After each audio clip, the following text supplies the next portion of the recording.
No dia 6 de janeiro deste ano, comemoramos 140 anos de publicação do livro A Gênese.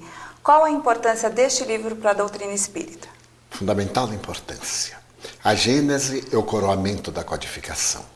Nós podemos encontrar parte dela na apresentação do Livro dos Espíritos, tanto no primeiro capítulo, no primeiro livro, como na parte terminal. Allan Kardec aprofunda a sonda da investigação na Gênese planetária, examinando os diferentes períodos da Terra, mas reserva uma grande parte desta obra monumental para análise dos textos mais complexos do Evangelho de Jesus. Trata-se, portanto, de uma obra monumental de ciência e de ética evangélica, na qual a lupa do discernimento do codificador penetra em profundidade a velha teologia católica, apresentando o conceito do mestre, agora numa visão perfeitamente lógica diante da ciência. Nos demais livros da codificação, os médiuns que foram utilizados, eles eram anônimos, pessoas desconhecidas. Mas no caso da Gênese, quando Galileu dita a sua mensagem, ele utiliza do médium Camille Flammarion, que era um astrônomo muito conhecido na época. Por que isso aconteceu? Naturalmente, na primeira fase, o codificador teve muito cuidado com a insegurança das jovens médiuns. Eram adolescentes. A senhorita Carlotti, a menina Baudin, a sua irmã, todas elas eram adolescentes entre 14 e 16 anos. Era imprevisível o que estava reservado para elas no futuro. Se ele, por exemplo, tivesse colocado os seus nomes, poderia correr-se o perigo de mais tarde, por circunstâncias inesperadas, mudarem de diretriz e criarem embaraços para a própria obra. No entanto, quando Allan Kardec publica a Gênese, já havia o Livro dos Médiuns, as diretrizes de segurança, a definição da mediunidade com Jesus, as técnicas de defesa das obsessões. E Flammarion, sendo um grande astrônomo desde os 19 anos, quando ele se tornou diretor do Observatório Astronômico de Juvisy, na França, havia uma garantia não somente da qualidade do conteúdo, mas também do caráter da personagem, que é o médium.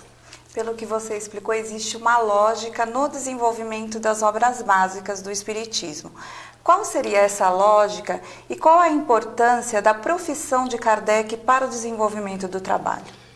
A lógica é tão extraordinária que nenhum ser pensante na Terra conseguiu fazê-lo. Ao apresentar o Livro dos Espíritos, que seria o esqueleto ósseo da codificação, nós vamos encontrar as outras 4 obras já embutidas nele. O notável professor Herculano Pires, fazendo uma análise dessa estrutura, ao prefaciar a sua tradução de O Livro dos Espíritos, ele narra que nós vamos encontrar no capítulo 1º de O Livro dos Espíritos, até a questão número 154, mais ou menos, a explicação dele próprio.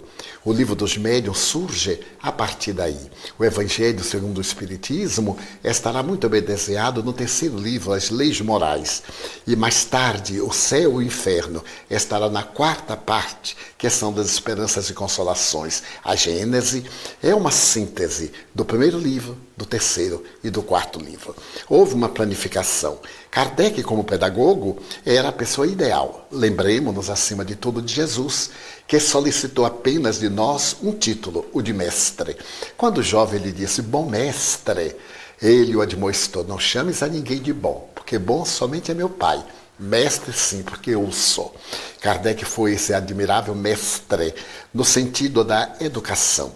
Discípulo de Pestalozzi, ele trouxe à França, seu país natal, a metodologia pedagogiciana, para poder mais tarde levar adiante esta colocação sublime que é o Espiritismo. Pestalozzi foi um marco na história, seguindo a tradição dos primeiros missionários da pedagogia, como Jan Comenius. Mais tarde, continuada por outros homens e mulheres notáveis, mas foi Pestalozzi um grande divisor. E o método pestalozziano seria aplicado na França e também no conceito da doutrina espírita.